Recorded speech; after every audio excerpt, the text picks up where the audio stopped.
have the pleasure of getting us started this morning. My name is Donnie Alexander, and I'm our Chief Science and Learning Officer here at CCA.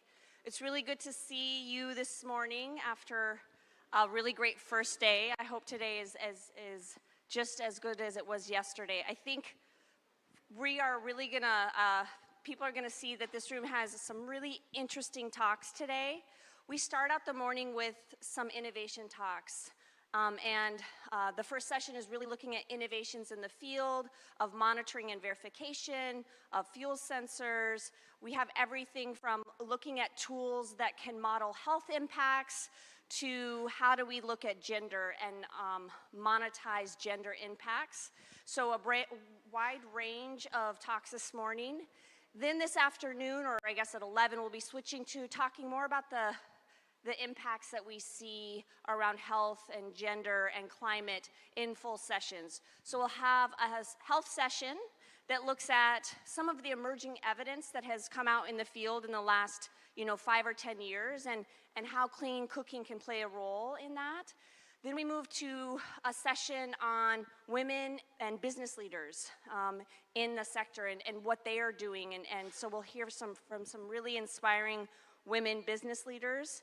And then finally, right before the closing plenary, we'll look at how do we really include clean cooking in our NDCs, and what are the climate impacts of clean cooking. So that'll be a really nice ending to this session, or the day, excuse me. So just a brief overview. I hope everybody can stay in this room all day, and hopefully we get some more people. But I would love to pass it over really briefly to Professor Dan Kamen. He is a professor at UC Berkeley and also has worked in various roles in the government. Dan has been on this energy access path for 30 years, maybe, but really a pioneer in this space. And so I think, and is talking about some of the innovations happening right now. So I'm going to pass it over to Dan. Well, Donnie, thanks so much, and welcome to everybody. And again, I hope that you can stay and sort of not just participate in the session you're in or the one that's got direct interest, but kind of get the arc of the day for a couple reasons. First is that we're really trying to think about holistic solutions, and everyone who's chosen to come to the conference and being here, so I already know thinks that way.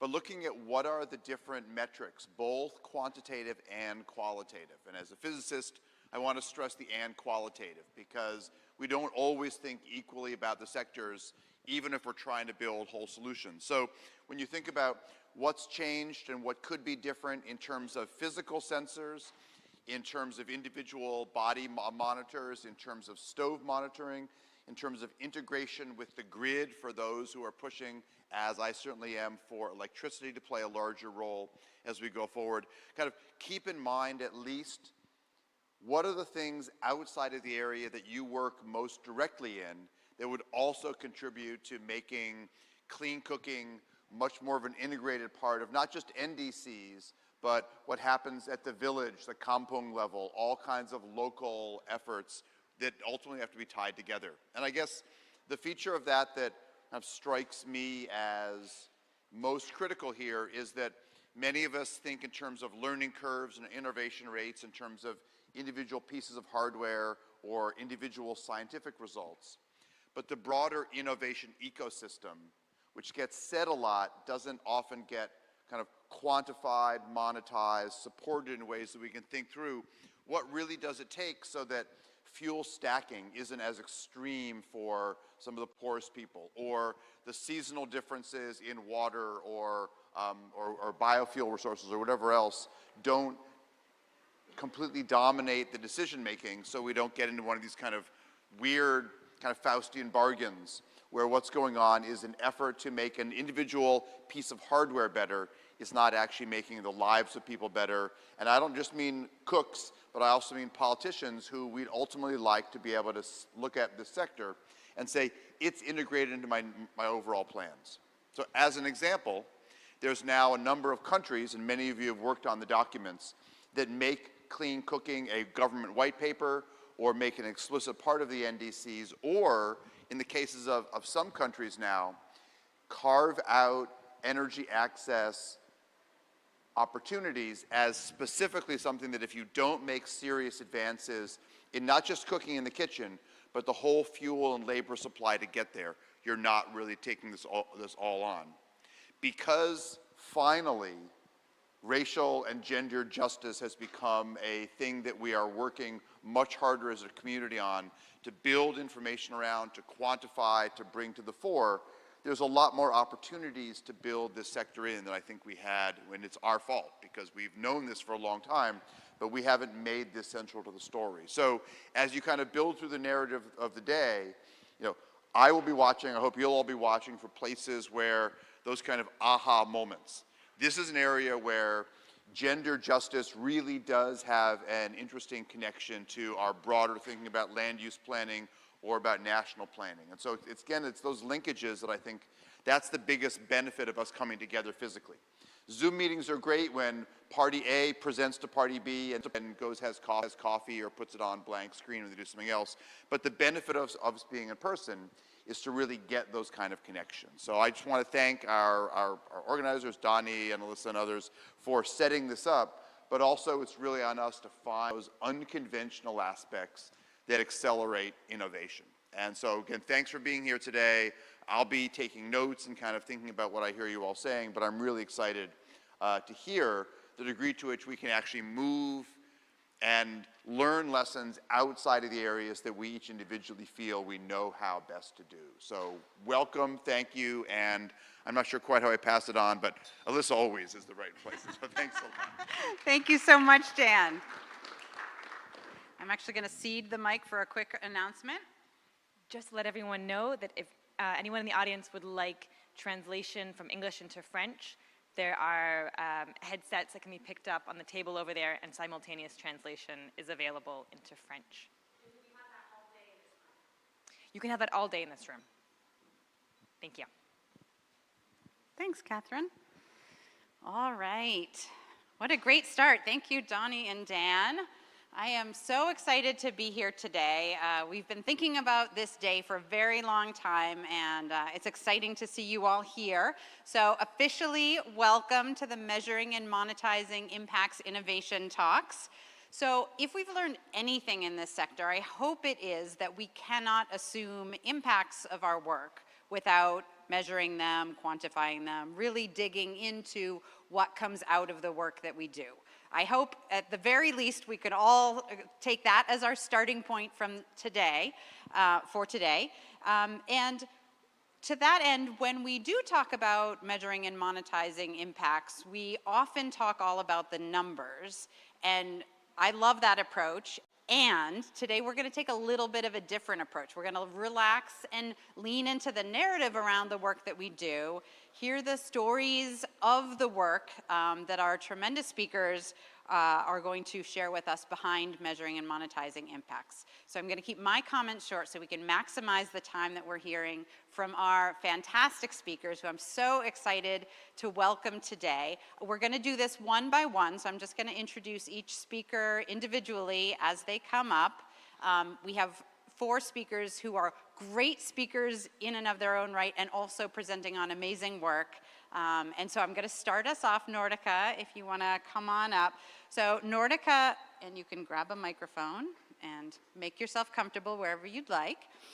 Nordica is Associate Professor of Mechanical Engineering at OSU, as well as the Executive Director of Aprovecho Research Center, which are 2 really nice hats to combine. Many of you know Aprovecho as one of the leading voices in our sector from way back when about you cannot assume impacts. Aprovecho has been fantastic in our sector, really pushing us to measure stove performance. Just because you can't see smoke doesn't mean that there's not tremendous particulate matter in the air, and you cannot estimate fuel savings from looking at a stove. We've learned those important lessons over. Fuel savings from looking at a stove. We've learned those important lessons over and over and over again in our sector, and thank you to Aprovecho for that. And in addition, Nordica herself is an important source of new energy into this sector. She is churning out engineers and researchers who are impassioned about clean cooking, and I'm really excited for the next generation to come under her mentorship. So Nordica is going to talk to us about advanced innovative direct impact monitoring, and we'll have time for maybe one question after each speaker, and then we'll all sit down together at the end. And with that, I turn it over to you, Nordica. Thank you. Wow, thank you so much for that very nice introduction, Alyssa. I'm super excited to be here, and thank you for having me.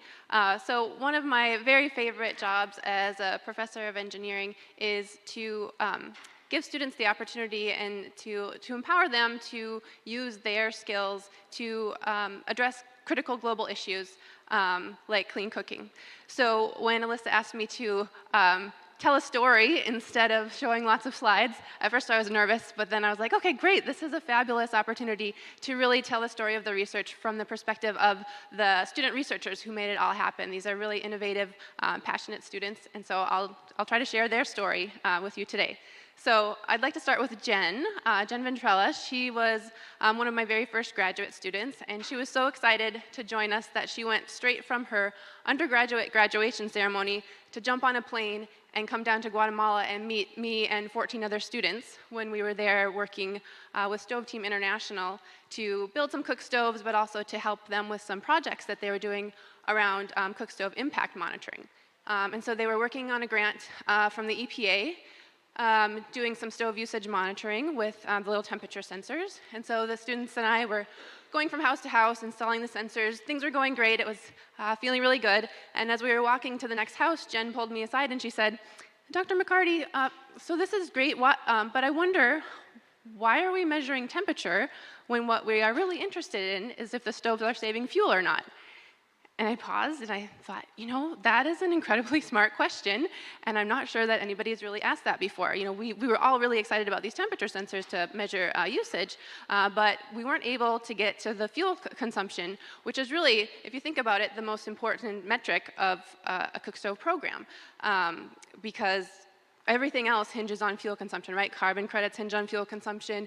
If we're reducing fuel, then we're reducing emissions, drudgery, deforestation, all of that. So really, we wanted to learn to do that better. And the tools that we had, like the kitchen performance test, are pretty time-consuming and expensive, and there's a level of uncertainty associated with them. So Jen and I hypothesized that perhaps we could create some sort of load cell that if we hung it next to the stove, and from that sensor, we were to hang like a nice fabric container to hold the fuel before people use it in the cook stoves, that perhaps if we looked at the signal from that sensor over time, we could see when people were cooking during the day and how much fuel they were using in those cooking events. So we had a friend at Waltech Innovations design some prototypes for us. And we took those to the field. And one of the things that I loved about Jen was that she was really very passionate about the social aspect of our research. So like many of my students, she was earning a dual degree in mechanical engineering and applied anthropology so that she could really learn how to more engage with users and get that information that we needed. So using her ethnographic knowledge, we went to Guatemala and Honduras with Stove Team, or she did. I stayed in the office teaching. But she talked to some users about it, and because we didn't know, are people even going to be willing to use this thing or not? And what she found was that people really resonated with it because that's how they purchase their food in the market, right? A hanging scale, they can see how much it weighs, so they totally understood that concept. And they're also pretty okay with hanging it in their house because they thought it was nice that it was taking the fuel up off the floor, keeping it dry, and so on. They really didn't like the flashing LED that we had on it originally to monitor the battery life, so we got rid of that right away. But otherwise, they were pretty open to using that system. So that was awesome. So then we worked with our partners at International Lifeline Fund, and Jen went to Uganda to do a pilot study in 40 households. And for that, we were trying to understand if people would use it correctly, and we were trying to validate it against the kitchen performance test. And so the instructions that we gave those households was simply to put any fuel that you're going to use into this holder before you put it in your cook stove. Try to put a larger load if possible, and then just take fuel out as you need it for cooking. The one thing is make sure that you never put fuel back in the holder after you've taken it out. So if you haven't used it all, then just go ahead and leave that by the stove until your next cooking event. So what we found in that study was that when we compared the fuel consumption against the stove usage sensing, temperature sensing, that people were using the fuel sensor correctly 80% of the time. And I'll come back to that later, but that was pretty good for a first run at that with some pretty simple instructions. We also found that we could measure stove stacking and different fuels if we were to provide multiple sensors and wanted to disaggregate the information in that way. And then we also did the validation against the KPT, both in Uganda and Burkina Faso and a couple other places with several different fuels. And we found pretty much an 80% agreement between the fuel sensor and the KPT. What was interesting, though, was that we didn't know which one was correct, because just like with the KPT, it's possible that fuel was measured that didn't get burned, or vice versa, they burned fuel that wasn't measured. So 80% agreement seemed pretty good for us, and so we went forward with that, and it was a great master's thesis for Jen, and then she went on to her next adventure. And then Heather came to my lab, and she was incredibly passionate about public health and data science. So really great person to want to come into humanitarian engineering. And the question that we wanted to answer was, can we use these systems to build capacity in other organizations such that we can make them easy enough to use that we, as highly trained researchers, don't have to go into the field to deploy these things, because what we ultimately want to do is have them in the hands of anybody who wants to use them and doing that effectively. So that was a perfect question for that time, because COVID hit and we couldn't go anywhere if we wanted to anyway. So we were very fortunate to have partners with Red Panda Network, and we developed all the training materials that we needed to advise them to remotely deploy these sensors. And so they did that in 55 households and deployed not just the fuel sensor, but also some temperature sensors and a light scattering PM sensor. So we had data streams from all three of those, which enabled us to do some cross-sensor analysis. And so the team did an amazing job deploying the sensors. We really had very few problems, considering it was our first remote approach to this. And what was cool about doing those 3 sensor streams was that we could do some cross-sensor analysis and validate some of the information that we were getting. So back in Uganda, we had validated the fuel consumption measures using the temperature sensor. And so we did that again, and we found, again, about 80% of the fuel was associated with the cooking event. But then Heather decided to try to validate that against the PM sensors. And suddenly the data agreement jumped up to 99%, because we found that we did a much better job identifying the start of cooking events with a PM sensor than we did with a temperature sensor. So we were accounting for more fuel in that way. So we were really excited that people were really using that effectively. And because of that, we were also able to know which data people maybe weren't using the sensor correctly, and we could throw that data out. So that actually made us realize that, in fact, maybe the fuel sensor is actually better than the KPT, because we have that record of what actually happened with the PM and the temperature, as opposed to KPT, you visit once a day, you don't know what happened when you weren't there. So, so that was really interesting to learn, and we felt really good about that project. Heather got a wonderful master's degree out of that, and then was fortunate to get a job with Berkeley Air Monitoring Group, so she's still in our community, so really glad to still be in touch with her and have recruited her to that. So then, meanwhile, while all this was happening, I was working with Opera Vecchio to design this jet flame, which is essentially a small accessory that you can put into well, not any, but many different types of open fires and mud stoves and rocket stoves, and it essentially uses a battery-powered small fan to inject jets of forced draft up into the fuel bed of a cooking fire. And so that provides a bunch of additional turbulence and mixing, and in the lab we were seeing that that was reducing PM emissions by 89% in an average across 6 different cook stoves. So that was like, wow, this might be a really great innovation. We really need to get to the field and see what this is doing. So we wanted to go do some testing in the field. And at the same time, Olivier had been developing an integrated suite of sensors, not just the fuel and the exact temperature sensor and the PM light scattering, but also a gravimetric PM sensor and a USB power meter and some other things, that we could deploy in households all simultaneously to get a holistic picture of what was happening, which was perfect because of the jet flame using a little bit of electricity, so we could use that sensor suite.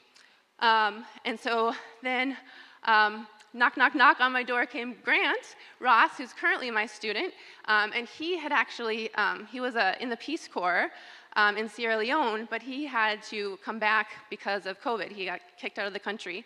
And he really wanted to get a degree, a master's degree, so that he could go back to Africa as soon as possible and work in global development, because he's just completely passionate about working in Africa and wants to do nothing else. So, wow, that is a perfect student to work with me right now, especially because Sequest Capital had invited us to come do this study with them in Malawi to test and see what was happening with the jet flame. So Grant, trooper that he is, was taking classes remotely while he was in Malawi collecting data with these sensors, and did a really great job. We found that with the sensors, we identified that the jet flame and the stove saved about 25% of fuel, reduced PM by about 60% in households that were using it, and saved about 30% of cooking time. So the cooking time was really an exciting piece to learn because that's something that's so valued by the cooks. So that was great. Grant's now working on finishing up the data analytics platform that integrates all of these things together. And he'll graduate in March. If anybody wants to hire him and keep him in clean cooking in Africa, that'd be great. I'm sure he'll appreciate that plug. So where does that leave us today? Well, we've developed this suite of sensors that can give us a better picture of what's happening than we ever have had before. It's been validated against standard methods. We know that people like to use it. We know that it's easy for projects to deploy themselves without necessarily us having to go visit. And I'm just really super excited that this kind of information can give us a much better understanding of how and why and when people are using the interventions that we provide them. And that data, those data can help us to get results-based financing and improve better, make better designs, because if something is going great, that's good to know, but if something isn't going the way that we expect, which is happens very frequently, then we need to know that and we can take corrective action. So I'm really excited about the possibilities of the sensors to help us to do that. And so I just wanted to thank all of the organizations that helped us to collect these data. Many of you are here today, and we couldn't have done it without you. But I also really want to highlight the contributions of those 3 incredible students, because it really is those young people that have the creativity and the energy and the passion to continue this work. I have them entirely to thank for all that we're sharing with you today. So thank you very much. I look forward to your questions.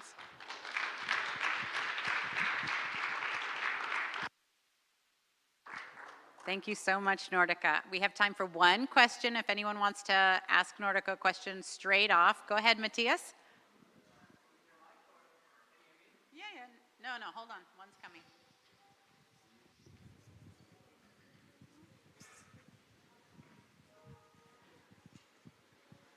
Thanks. That's super interesting. And just to echo your experience there, that I think it's actually very easy to connect these things. If you have electronics on the stove already, for example, in certain stoves you have a fan, and we connected electronics to that. So all our stoves now are actually sending us data. We have about 25 million records, and we've started opening it up to the research community. So just to say that we find incredibly invaluable way of monitoring for our own purposes the stoves just by putting a 2G chip and sending that data back. So I think it's really interesting to hear your reflection on that also.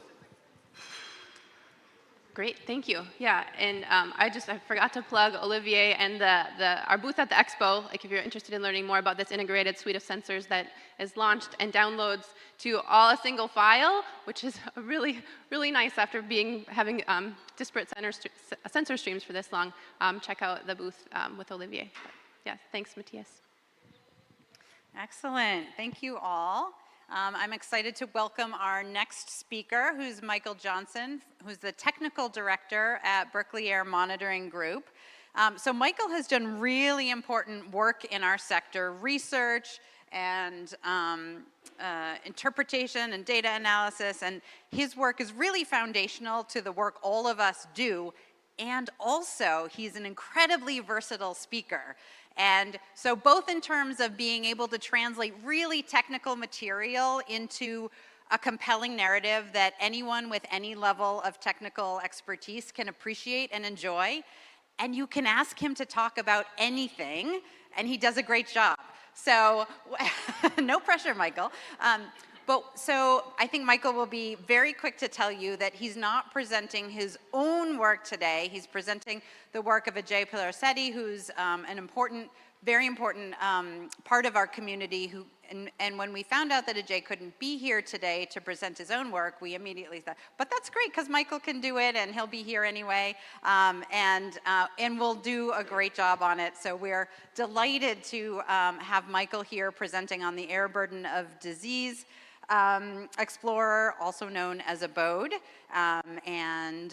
that, I'll turn it right over to you, Michael. Thank you. All right, thanks, Alyssa. And yeah, I'm going to try not to embarrass myself or Ajay too much with this talk. I really wish that he could be here to give this. He would do it much better than I could.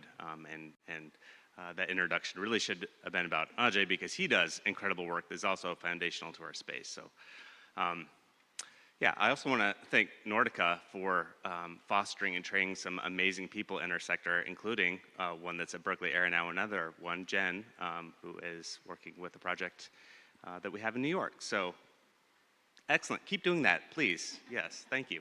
All right.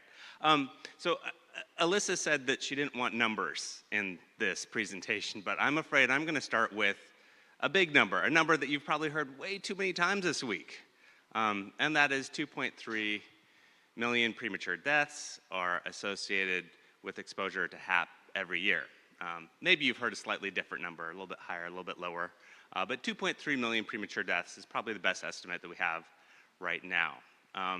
And the reason I'm bringing that up is because this is our burden of disease. This is what this tool is aimed at doing. And that number, when you hear it right now, it's usually about motivation, right? It's thinking, this is a big problem. And that's generally why it gets included into introductions. But it's also a number that's pragmatic, right? It helps us quantify the issue in ways that are important. It helps us measure progress in our sector. For those of us who are working on health, it's really important to know how we can measure progress. And knowing the burden of disease is really important. So countries can look at the burden of disease in their own neighborhood. They can compare it to other health risks and say, okay, this is a big problem, this is a smaller problem. And you can also use it to characterize your progress towards goals. So you can look at the dents that you're making in health, right? So if you want to measure health benefits, for example, you have limited options, and that's kind of where we start thinking about these tools, right? So if you want to measure progress and you want to measure health benefits, you basically have a couple options. One, you could do a health study. If you do a health study, then you're looking at millions and millions of dollars, lots of researchers, years and years of work. It's not very practical to do that for a country or a program, right? For those of you who were at the talks on Monday, we presented some of the results from one of the big health trials that's going on right now, and I think in that we had over a dozen organizations. It's a 5-year project, $30 million from the Gates Foundation and the NIH, right? Every country doesn't have those resources. Every program doesn't have those resources to measure health benefits directly, all right? So that's not a practical option if you're going to try and measure health impacts for most contexts. The next option would be to do some modeling, and that's what ABODE does, but even to do health modeling, to do health impact modeling, that's not an easy thing to do because you need somebody with the technical experience, do these fancy modeling efforts and using the guts of how the GBD is estimated. That's not an easy thing to do, so you can't just casually ask anybody to do it.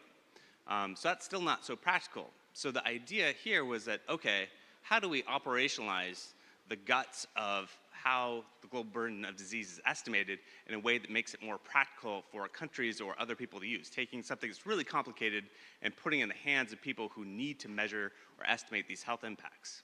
And that idea was really started by Kirk Smith and his PhD student at the time, Sumi Mehta, about 15, 20 years ago, when the first estimates for global burden of disease and HAP were being generated. And then that idea just kind of got tossed around a little bit.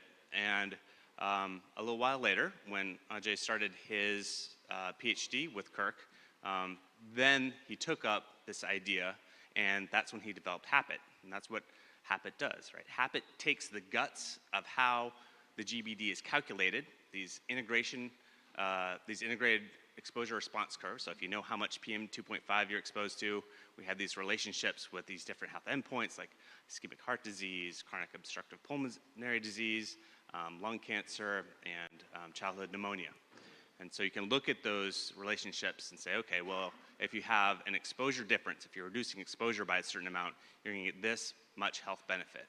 And that's a big thing, because now we don't have to go do a big health study. You don't need a PhD in biostatistics to develop some fancy model. Now you have this nice online platform where you have relatively simple inputs. You can put in your exposure at baseline, your exposure for the intervention, put in a few other simple things about demographics, how long this intervention is going to last, and it does all the work. It does churns and churns and spits out a number, says this is going to be your averted disability-adjusted life years, your averted ill health and averted deaths. So now you have this tool that's a really powerful way to estimate health impacts, right? And then, I know I'm supposed to be talking about ABODE, but HAPIT was really the first iteration of ABODE, and ABODE is just a step beyond that. It's kind of the next, it's the next iteration of HAPIT. So, you know, it doesn't do things that are much different from HAPIT, but those exposure response functions I talked about, those are always changing, and so those got updated in ABODE. The interface got simplified. You know, it's nice and packaged in this really nice web interface. The health endpoints are a larger envelope now, so I believe type 2 diabetes is included in that, and I think birth weight and preterm birth are also going to be included.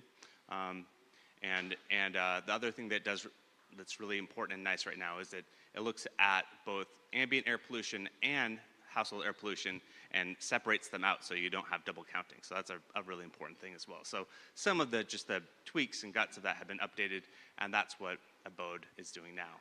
So again, this is a really powerful tool, and I'm gonna just end on a few things. One is that just mentioning that has been used a lot. There are now 10,000 different unique users of HAPIT and ABODE combined. HAPIT is included in the gold standard methodology for looking at health impacts in our sector, and we just had the first project sell health credits, which is really exciting, right? This is what it's supposed to be used for. So there are RBS schemes that are using that right now. So there's a project with Sistema Bio and Cardano and BIX and the Osprey Foundation, and they made this happen, right? This is a great thing. We now have a mechanism to quantify those health benefits and provide incentives to sell those. So that's fantastic. That's a new revenue stream for our sector, incentive-based. It's fantastic. And again, yeah, 10,000 unique users. And then a couple other just small things about this, right? It's still a model. So those of you who are modelers, there's kind of a crude term for something about models where you put something in, you get something out. I'll sanitize this, that's relative to my life. You put poopy diapers in, you get poopy diapers out, right? So you have to make sure that you're measuring the right things and you're measuring them well. So even though it's not super complicated what you have to measure, it's still important that you get good exposure estimates. You know the duration of your intervention, you know what those demographics are. Those are still quite important. And then the final point I want to make is that our understanding, our knowledge is always changing, right? So, and ABODE is designed to change with that. Those exposure response functions, they're updating and changing. Our health endpoints, our understanding about health impacts, that's always changing too. So this is another component of ABODE that's always going to be updating as well. So it's going to reflect the state of science and our understanding as we move forward.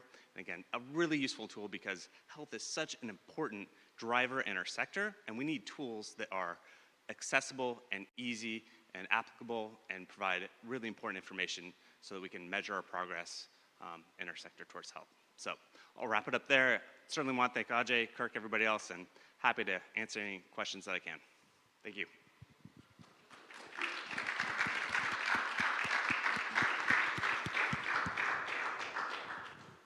Thank you so much, Michael. We again have time for one question. If anyone has an immediate question that they want to ask Michael, otherwise we'll have a little extra time at the end.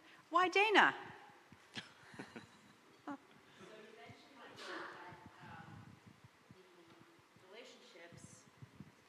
You mentioned that the relationships between exposure and different health endpoints are always changing. Those dose response curves are always changing. Why are they always changing?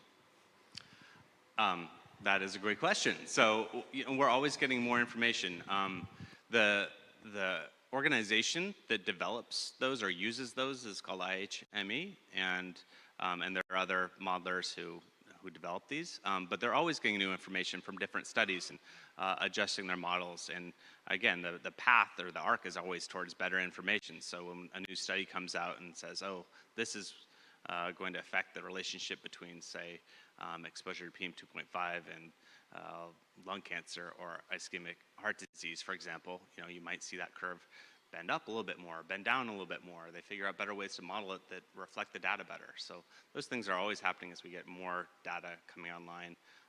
And it's a really hard thing to do. It's a really complicated thing to do. If you ever look at the author list for the global burden of disease, it's like 200 people or something like that, maybe more. It's a lot of work to try and figure out how to estimate those things. And even the working group that works just on HAP, I mean, it's dozens and dozens of researchers that do that. So super complicated, and there's a lot of additional information that goes into that. I can't not call on Donnie, so this is the last question. Go ahead, Donnie. And you may have answered this because I had to switch out Michael, but it would be really, can you talk about the time frame that, like, if you're using HAP and you have a 3-year program, what are those, does it model the benefits into the future, or how does that work? And if you address this, just say, Donna, you should have been here the whole time. It's a great question. No, I did not address this, but also there are simple parts of this and complex parts of this. The simple part of it is you can adjust the intervention time. You can look at different times of your intervention, but the benefits accrue over a longer time than your intervention actually lasts. And this is where Ajay could talk about the technical part of it, but there is something called I think it's cessation lags. It's just a way to accrue those benefits over a longer period of time, and he uses a standard approach that I think the EPA has developed because, again, you have exposure benefits at one point in time, but you might have longer term benefits over time that are beyond when the exposure reductions happened.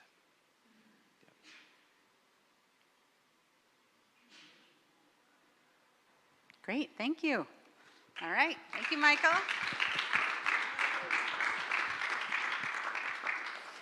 Next, I'm excited to welcome Claire Willers, who's a Senior Manager for Market Relations at Gold Standard. So at Gold Standard,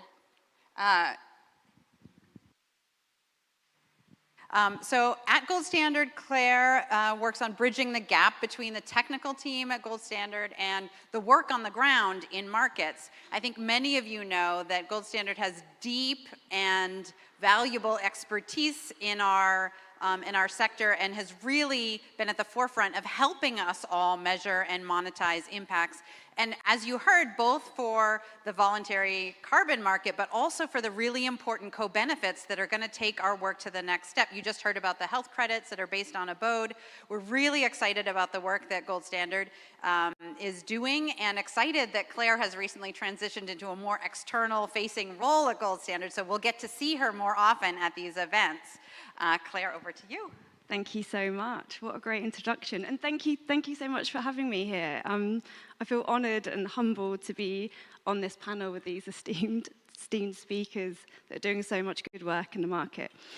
So I'm going to talk about digital MRV and what we're doing at Gold Standard to kind of help support the market. So in order for us to meet the Paris Agreement or the Paris target of 1.5 degrees, carbon markets need to be 10 times easier in terms of user efficiency, in terms of quantifying impact and monitoring that impact. They need to be 10 times faster, and we need to be 10 times faster as a standard to develop the right mechanisms to put in place, to give access to the right people, and to deploy these on the ground. And we also need to be 10 times better at mobilizing this finance and mobilizing the resources we have available for climate action. So in order to do all that at that scale, we really need to look at how we can transform digitally. And we have to think about how we do this with credibility, and we have to do this with assurance. So transformation is a really key part of this. And so taking that in mind, we're looking at how at Gold Standard we can create these types of initiatives working with our partners. So we're working on a number of different things. We're working on new methodology development. And so this is multifaceted across different areas. And so we've got methodologies that already exist. We understand that we need to look at those methodologies. We can simplify those methodologies. We can improve those methodologies. For any new methodologies, we're working now more with these guys that are working on the ground and the science that's there to really think about how we can bring in those parameters and those standardized values and figures and default values in order to kind of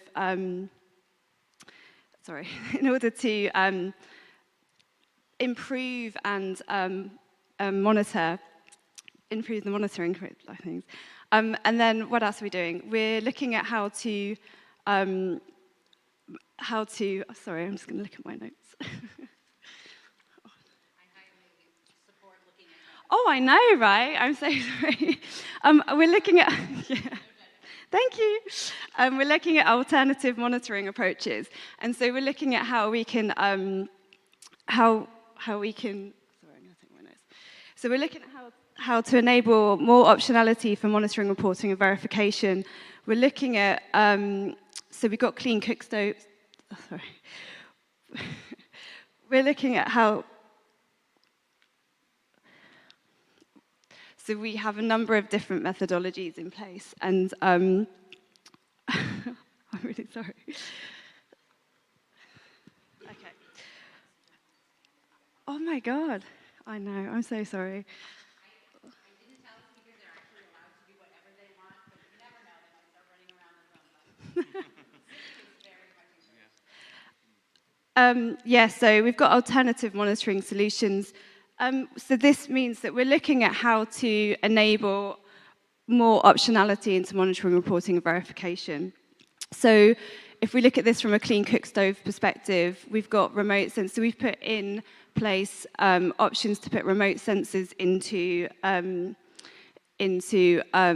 all of our cook stove methodologies in order to monitor the usage. We're also looking at, as you said, impact and health impacts. So we're working with the Berkeley Monitoring Air Group and others to look at how we can, oh God, I've lost my thing. How we can, oh my God, I've totally lost.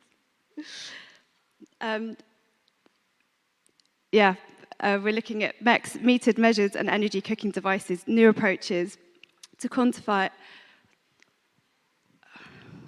GHG impact through direct and real-time measurement of energy and fuel. So this is a. I'm sorry, I'm going to have to take a glass of water. No, this is. Yeah, so we're looking at different methodologies. Thank you very much. Metered, measured, and energy cooking devices. So we're looking at new approach for quantifying GHG impact through direct real-time measurement of energy and fuel. We're using, the aim of this methodology is to use the data capabilities and energy cooking devices to really kind of, I can't even think. Thanks.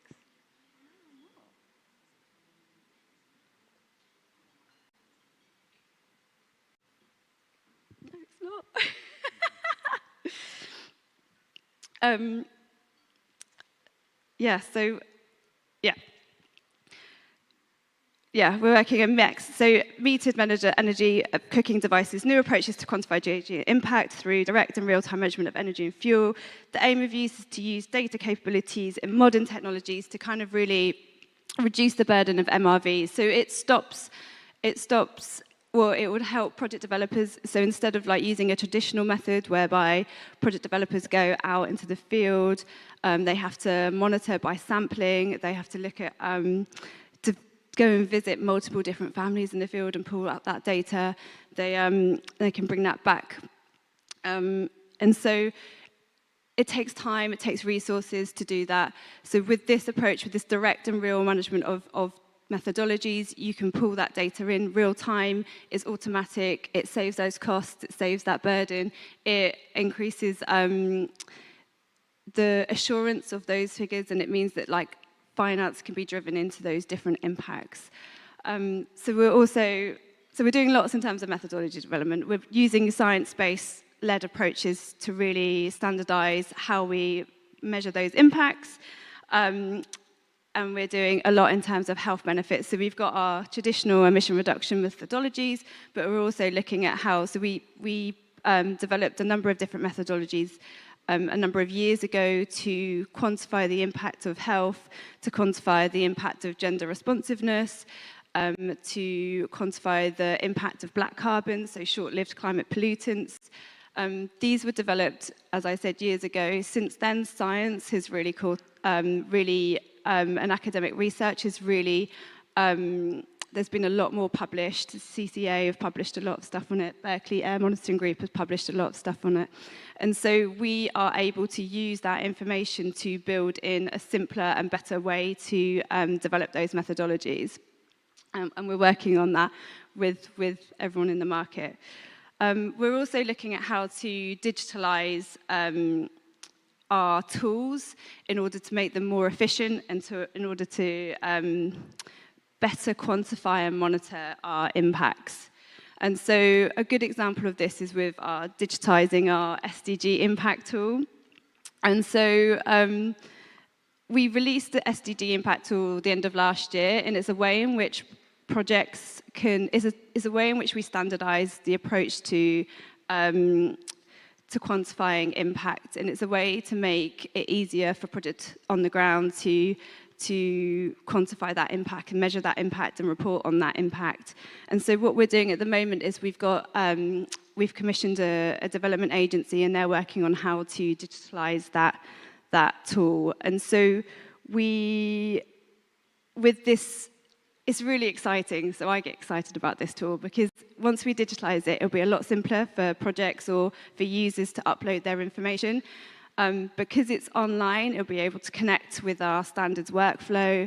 It will then be able to connect with our standards workflow, and then it will be able to link with our online applications, such as our registry.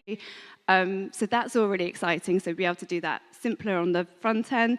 But what's more exciting is what happens on the back end of that. So it will help projects. You'll be able to extract the data that's incorporated into this tool. So for projects, you'll be able to extract that data to differentiate your project and what you're doing. You can amalgamate that and differentiate your organization and what impact you're having on the ground.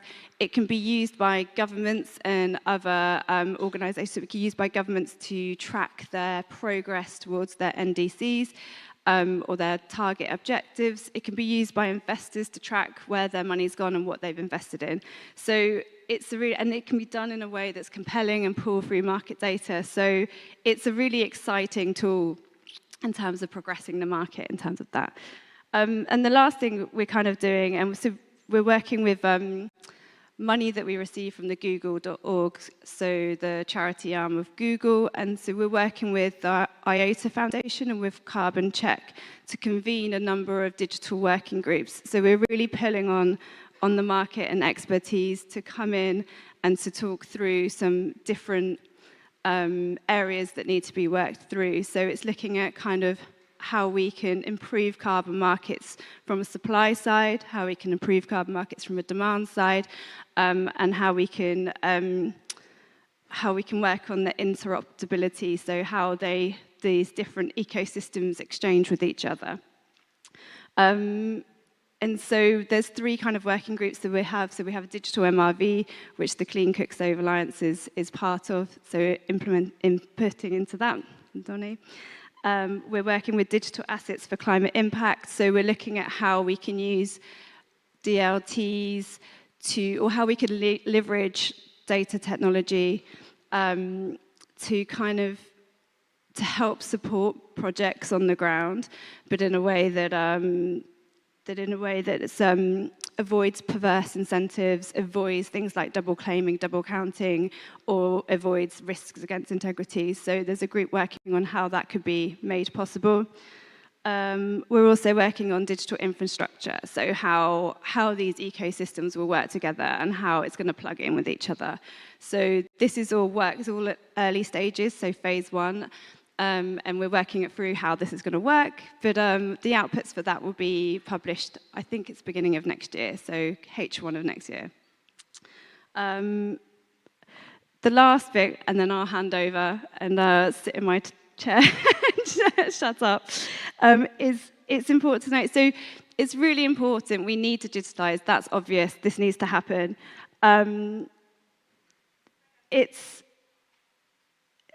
We shouldn't digitalize for the sake of it. So this needs to be done in a real way that actually helps the market, that doesn't add any cost, that doesn't add any burden, that doesn't, it really needs to support that. So we're really conscious of that. So these are efforts that we want to do with the market, with input from the market in terms of how best to approach this to ensure that we create systems that actually really support and really lower costs, increase credibility and assurance, and simplify, this is good for projects on the ground, simplify the certification processes, which is one of our main aims.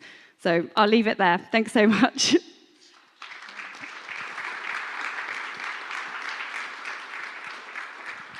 Thank you so much, Claire. Among all of the many important implications of this work that Claire mentioned, I want to just echo one point that she made about reducing the burden of MRV, especially for LMIC countries who are interested in using clean cooking to achieve climate goals.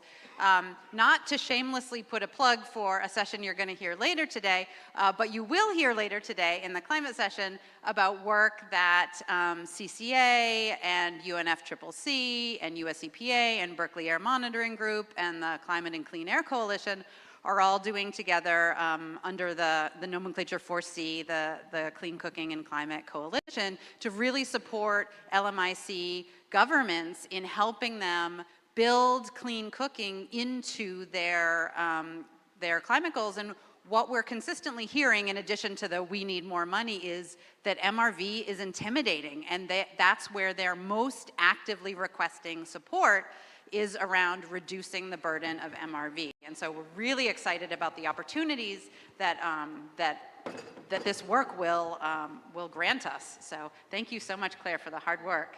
And we do have time for one question for Claire, in addition to my little commentary that was not planned. Yeah. Go ahead. We'll bring you a mic. Thank you very much. This is really interesting to hear. I was just wondering, with the digital monitoring, how do you guarantee consumer protection and privacy protection specifically? Sorry, how do I get consumer protection? So privacy protection of the consumers using the stove that are having, the digital monitoring, the real-time monitoring, the remote sensors. Yeah, so that's a really great question. So, I mean, in terms of the digital monitoring and sensors, we're looking at how to implement those in a way that do support and work. A lot of this work is early in its process, but we'll make sure that we will make sure that every element of that's kind of thought through before we would enable those types of digital technologies to be participating in our methodologies, essentially.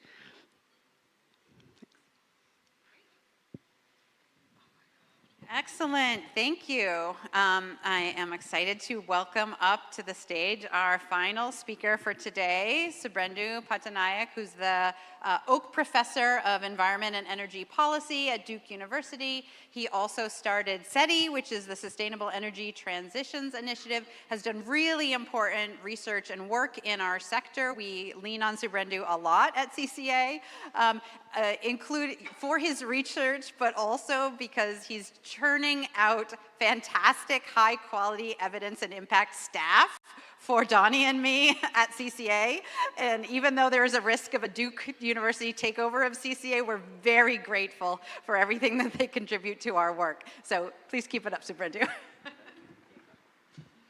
Should I stand here so I'm not, don't have my back to you? You can stand wherever you like. Okay. You can sit, you can cartwheel, whatever feels good. Not that. So we are in Accra, right? And hopefully there are some Ghanaians in the room, so Ago. Okay, so here we go. I firstly wanted to thank CCA, Clean Cooking Alliance, for this opportunity in the following sense. We've talked about this idea of a no-do gap. There's all kinds of incredible activity that you guys are doing out there, okay? The policymakers, the policy-adjacent people, the practitioners, you're doing fantastic stuff. And there's a minuscule of stuff that us researchers and scholars know about. And sometimes what we know is not what you want to know to improve your practice. And sometimes what you are doing, there's very little knowledge base to that. And I really admire the forum for forcing these conversations, encouraging these conversations. And the story or the project that I'm going to talk about comes from one of those conversations at a CCA meeting, sitting next to Ken Newcomb, and he made some claim, and I said, how do you know? He said, I know, and I said, really? Okay. And so there's a very nice project that has come out of that, and that's what I want to talk about, okay? So pivoting a little bit from emissions and health, but really along the lines of what Claire was talking about, we move to the number one thing that women in low and middle income countries have their time. And if there is a device that makes them save that time, wouldn't that be a good thing, okay? And so that's what this study is about. Initially, so I'll give you 5 sort of stylized facts. We have plenty of time, lots of coffee breaks, lots of hanging around, cheap Django beer to further flesh this out. So the first point is that a small group of us combed through all the publications which link the words gender, energy, and health, or gender and energy. And there were sort of 2 things that stuck out. So the first is you might think that psychological power, political power, socioeconomic power affects the kinds of energy and clean cooking technologies that people can acquire. Okay, if women are elected heads of organizations, they want things which are women-centric. If they have more money, they can afford to buy things. Okay, so when we look through all the literature, we find really a handful of studies that have demonstrated that this is actually happening, even though it seems obvious, yeah? Sorry, researchers try to prove like things that may seem obvious. Sometimes we contradict what's there, but sometimes we just confirm what you've always wanted to know, right? So the second stream of work that we tried to do was to show if you have clean cooking, does it have outcomes that are especially beneficial for women, okay? And we find that, okay, now there are a few more studies, maybe 10 or 12. They're mostly in cooking, and you do see some results, okay?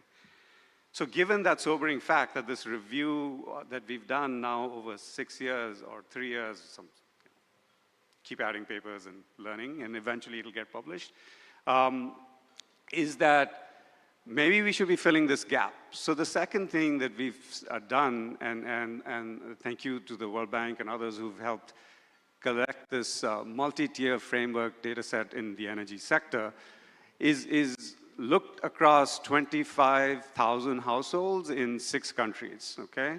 So we have Cambodia, Myanmar, Nepal in Asia. We have I'm going to get this wrong, Rwanda, Ethiopia, and Malawi or Tanzania, I'm forgetting. Sorry?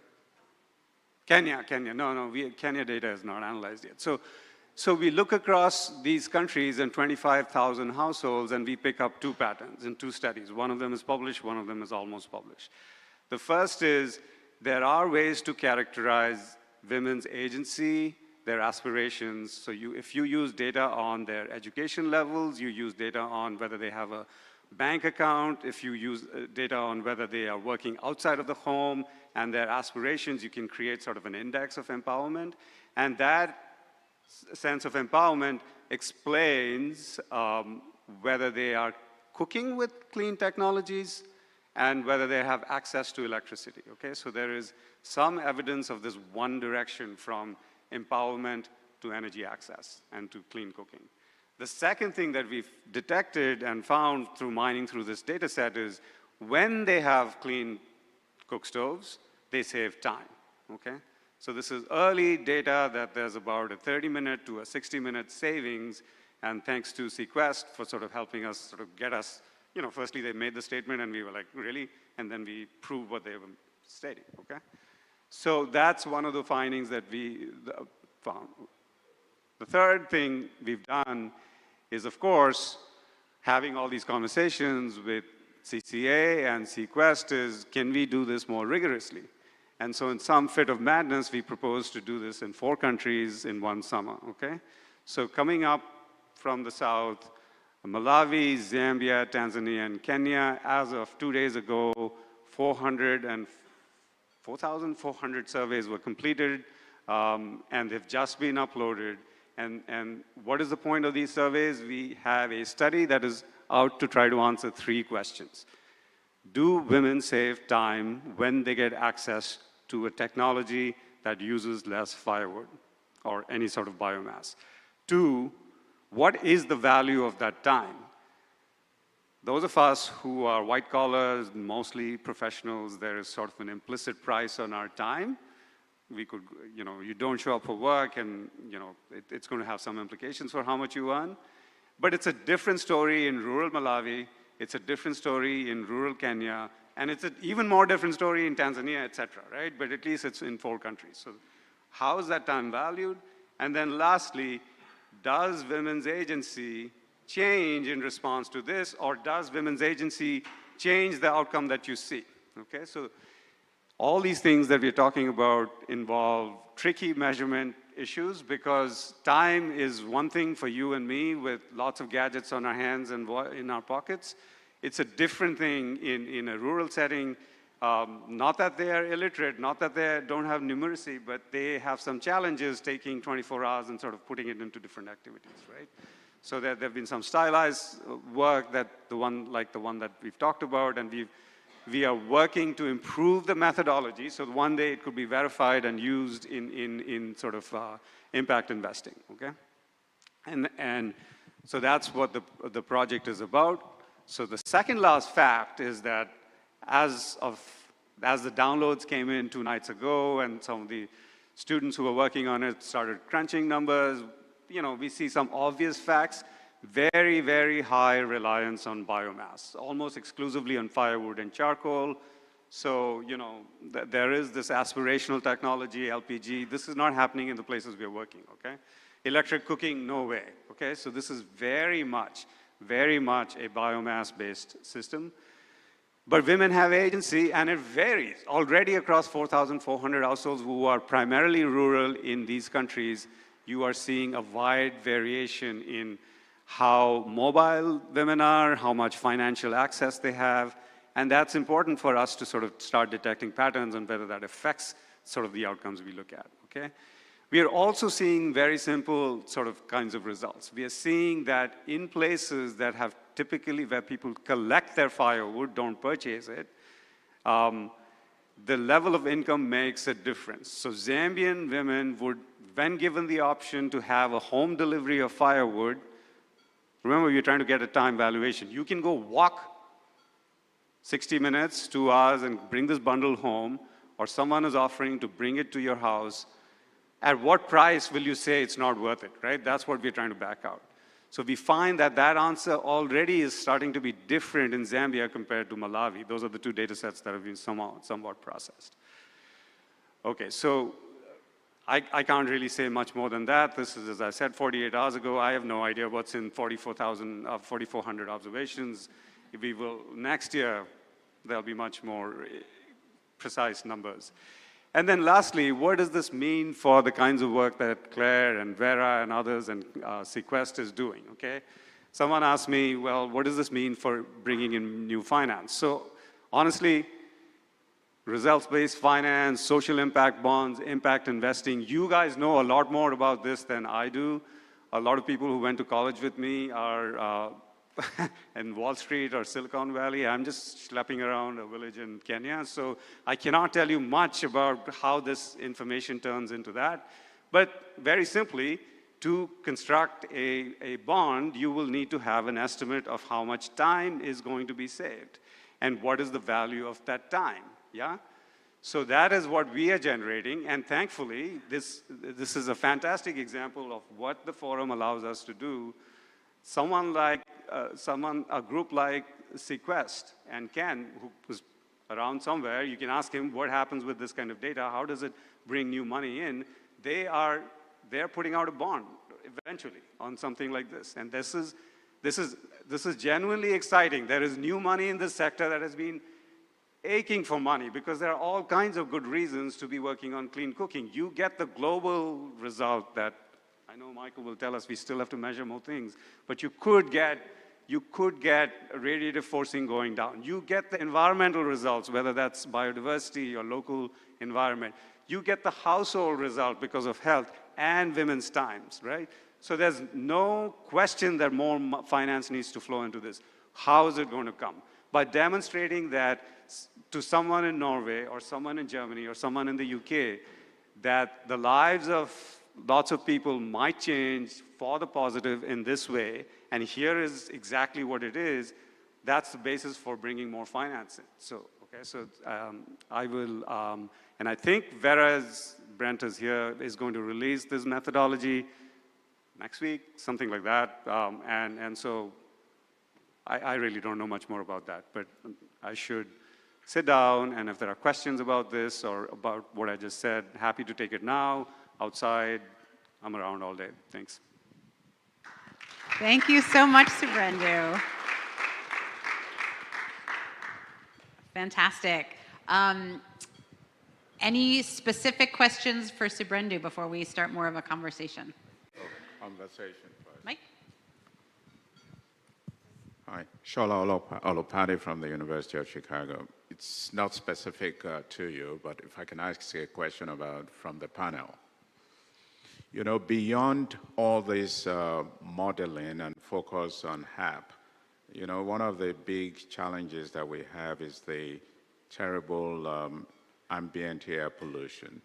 How do the ability to do the remote sensing of what people cook with, how are we factoring the terrible ambient exposure into some of these health outcomes that are all over the place? Because I'm interested in knowing whether improving the indoor air quality alone is enough to really lead to meaningful outcome, because people just don't stay indoors. Yeah, we are certainly grappling with that in our ecosystem right now. Who wants to start out? Michael? Sure. Yeah, it's a great question, Shola, and it's something that a lot of people are interested in their sector. There have been quite a few studies recently, including a review that Ajay and I can't remember who was Donnie, who did Ajay work with on the ambient and HAP review? Yes. But, you know, it shows that you can't clean up ambient air without cleaning up HAP, and you can't clean up HAP in a lot of these settings without cleaning up ambient air. So they're really linked. And it's actually an opportunity because there's been so much more interest and research in ambient air, and that's where the money is. So, once you identify that link and you're saying, okay, well, those people who are living in urban areas where all the resources are getting impacted by household air pollution, turning into ambient air pollution, right? That's actually a leverage point. That's a place where those linkages could be a really powerful tool to, I think, provide more investment in mitigation measures. So, it's not an easy problem, but it's actually a problem where I think we have some leverage, because you can bring together those people who are working on ambient air pollution and bring in some of the resources that we've seen for addressing ambient air, which have been far greater than addressing HAP. So, I see it as an opportunity as much as a problem, at least in terms of resources.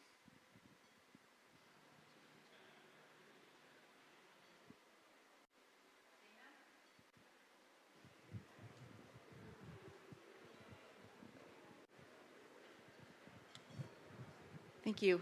I have a question for you, Subrendu. When you're asking women to to tell you how much they would pay to have someone take over the job of collecting firewood for them, how do you deal with the fact that their horizons may be limited by the fact that they themselves have few resources and perhaps don't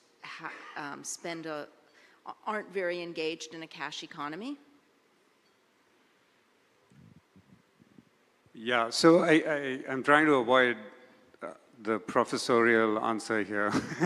So we've been at this for 30 years, and we've been using this kind of methodology so the whole idea of asking about things that the market is not giving you a clear signal for has been around for a long time, because there's all kinds of things that are happening in the world. Icebergs are going into the ocean and species are disappearing, but we care. But the job of some of the scientists is to figure out how much do you care and what would you actually pay, right? So this whole methodology is very much to anchor the answer to something that they're already doing, okay? So it's not just a hypothetical answer and you just, oh, I would pay the moon, yes? So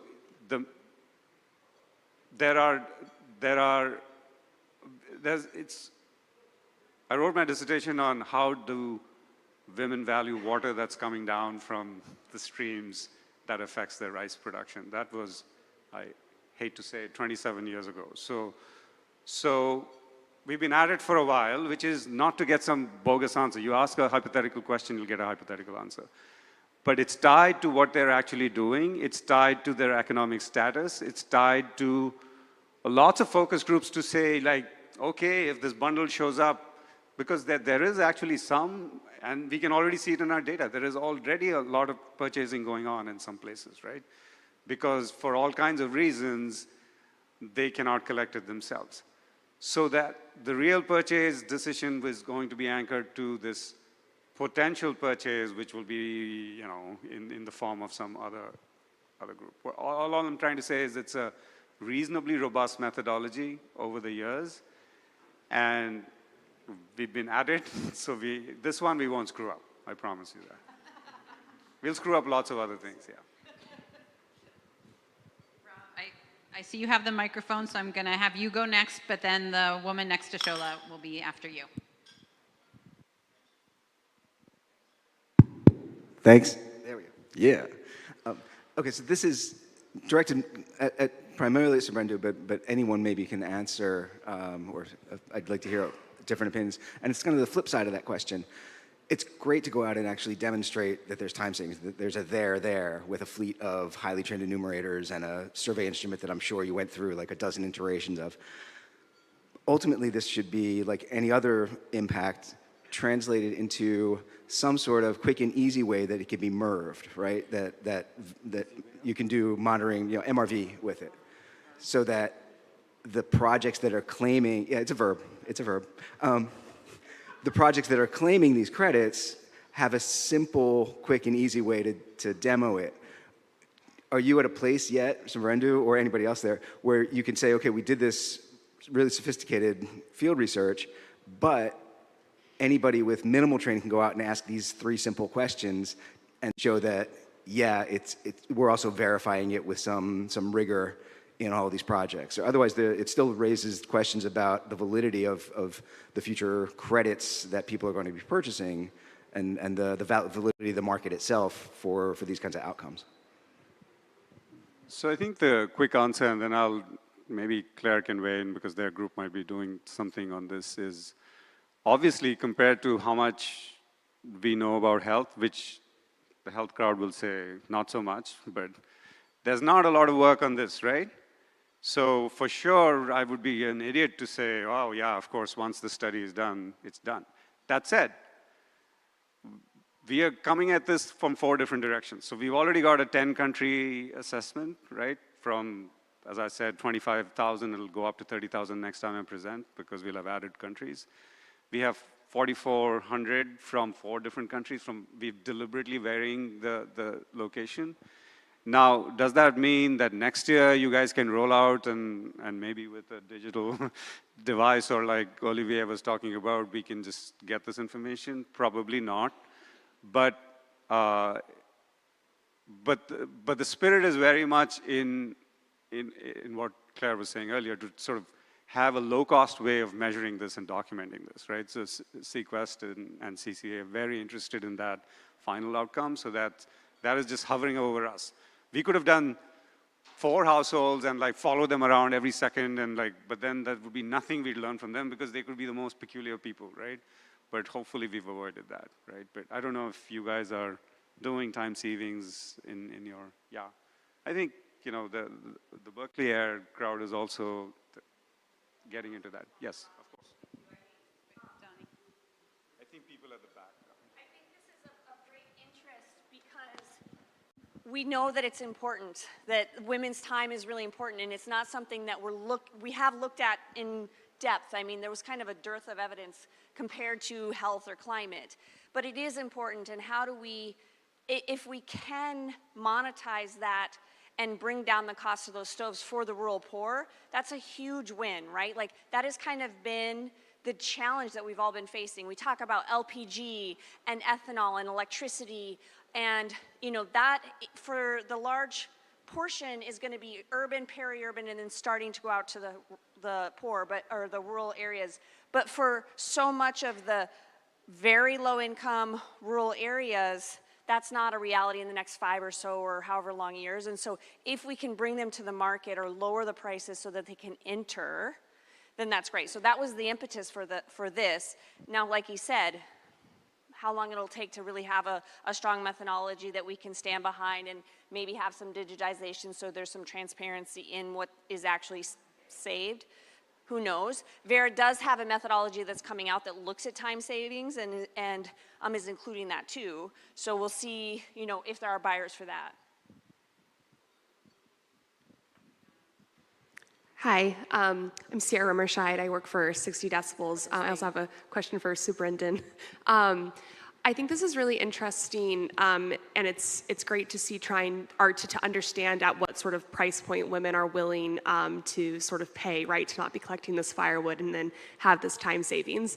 But I think my question, sort of from a social impact perspective, has more to do with understanding than what women are doing with that saved time. And so I'm curious if you have any like indications or anything you're seeing that might suggest sort of essentially what are they doing now that their time's free? Because I think if the answer is they're just doing other drudgery chores or they're working on more house, like it addresses part of a problem, but still maybe isn't getting at, you know, the full sort of spectrum of women's empowerment goals. So just kind of curious to hear what you might be seeing there.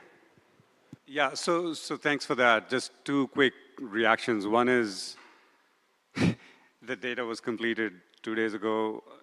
I really shouldn't say the next set of things I'm about to say because I've visited X number of households and it's absurd to be arguing for a large sample and then saying, oh, I saw this in the field. That said, on Monday, I think Matt Shupla was presenting some findings and they have from Kenya in partnership with you guys? No, someone, I forget. They do show what people are doing with their time. And we have full intention of doing that because we have a very detailed, we have 3 ways to measure time. One is the standard way everybody's been doing for the last 20 years. The other is a time diary for every 15-minute increment, what's going on. We have to pay them to fill that out. And then the third thing is a stylized diary with tokens and things which chickens are picking up and running away with, and we have to bring back. And so we will have that before, after, in places that get stoves where Sequest is doing its program, and in places Sequest is not touching. So we will have before, after, with, and without. So we will be able to show you. And you're right. We could find that they are now having to fetch water. And then the water people will be mad at us, right? So yeah, okay. Fair enough. Matt is going to answer his question. He's going to answer that question. Yeah. Hi, yeah, thanks, Subrendu. Hi, yeah, so to answer your question, Claire, we've been doing some work. It's in informal settlements in Kenya, so in a very urban setting, but we found how they spent their time savings was greatly influenced by their agency, as Subrendu was talking about, but we found over half of the women in our sample, it's a lot smaller than Subrendu's study, we have about 400, but we found over half of them reported using their time savings to take on additional employment. But it was greater among women that stated that they were the head of the household. So we have this effect of maybe agency potentially impacting their time savings. And women that stated they weren't the head of the household were more likely to use their time savings to take on household tasks. So there was this difference there. And additionally, there was some very small percentage reported using it for leisure, some for going grocery shopping or obtaining more food. So there's this also potential link between food security, which I think is important as well. We've had other sessions here. So I think you can go many routes with this and impacts on mental health. And so we're kind of just at the very beginning of this, but I think finding these pathways is very important and these linkages. So I'm happy to talk more. But yeah, thanks, Subrendu. Yeah, I would encourage folks to track Matt down, and also, Layla Kwong from UC Berkeley also presented some interesting time savings results too. I was interested to see the one about children sleeping more, having more time for sleep. There's all sorts of interesting data coming out, which is exciting that we haven't had before. We are going to wrap up now, so make sure if you didn't get a chance to ask your question that you catch these guys. We'll have a full half an hour for a networking break during the next block. So I'm going to wrap us up to echo a sentence from the middle of Subrendu's talk, which was, "This is genuinely exciting." I pulled that out because that's how I feel. I've been working in the sector for 20 years, and it really feels like we're at an inflection point about what we understand about the impacts that we can and don't sometimes generate, and what we can do with them, and how we can use that to really push forward in our sector. And just the scale that looks possible now that didn't before. So I'm going to pose one last question and ask all of our speakers to address it, which is really, what are you most excited about, whether it's related to the innovation that you presented on or otherwise, as it relates to our ability to help more families and more communities transition to clean cooking solutions in better ways than we ever have been able to in the past. And I'll just pass things down from here. Thanks, sure. Yeah, so I think I'm mostly excited about the capacity building in the fact that all these tools that we've developed are now accessible, not just to us, but to everybody in this room and at this conference and beyond, right? So, you know, at Opera Vecchio, I've been working for 20 years to design tools and training materials to make sure that better stove designs can be made in the field where the cooking is happening, and the evaluation can happen in the field where the cooking is happening. And so these tools are for Agnes in Kampala, and Augustin in Kinshasa, and Gloria in Accra, and now they're accessible and available. And last night I was actually watching TV, and there's this local program about innovations from Africa that were going as finalists in the Earthshot program.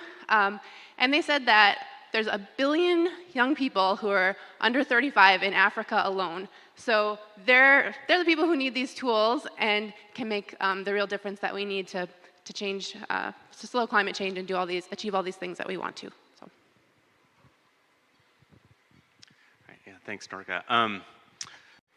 It seems like every so often there is a point where there's maybe renewed interest or opportunity in household energy, and I think right now the opportunity is coming from climate finance. I feel like the world's finally getting serious with the Paris Agreement, and this is, I think I saw a tweet from, I don't know, maybe it was the Clean Cooking Alliance or something about the amount of investment that's needed. It's like $8 billion a year or something like that. It sounds like a big number. It's actually not that big when you think about the global economy, and I think it's like $53 trillion a year or something like that. So the investment isn't that big compared to the resources that are out in the world, and climate finance, I think, provides that opportunity to address some of that funding gap. And we're seeing that there are new and different ways to package the co-benefits. So climate finance might be the way to get money in to address this issue, but also leverage that so that we're also looking at health, gender, these other impacts. I think we're at a point where maybe we're going to start seeing more investment in the sector because of climate, but it's an opportunity to address everything that we've seen as being a problematic issue with cooking. So, yeah. Cool. So we need digital solutions to ensure better data. Better data gives more credibility. More credibility gives more assurance. More assurance de-risks investment. And de-risking investment is what we need to scale finance into these much needed initiatives. So what I'm really excited about is the fact that the science is there, the technology is there, the market's there, and it's all coming together. And so I really feel like this is a period where it's going to explode into a way that we can really start investing into these solutions that we've all been working for many years to try and implement. So yeah, I'm very excited. Yeah, so I think I already said I'm super excited, and one example is I haven't been home in 2 months, and I'm about to miss my son's 18th birthday if I don't make the flight tonight. So I think the reason this is exciting is, at the end of the day, who is the primary beneficiary here? It is a woman in a kitchen in not just rural Africa, but lots and lots of. And that's what we are focusing on, and we are completely centered on that. And what is their primary resource? It's their time. They don't have anything else. And so the second feature, so the fact that we're focusing on their time, and the second feature that this kind of partnership, it's no longer abstract research, right? Between Sequest, dropping stoves, CCA being able to take these results and talk to all of you, and us working on that. I mean, what else would you want to do research for? I mean, there's people who want to write papers, but this is why this is fascinating and exciting and makes me negotiate with my family about missing birthdays, yeah. All right, we hope we can get you home in time. Thank you, everyone, for joining us. I really appreciate all the great questions and the very attentive faces throughout the presentation. It was nice to see such great audience engagement. Thank you for coming. The next session on health will start back up here at 11, and I hope you can make some meaningful connections and find joy in the coffee break. Thank you.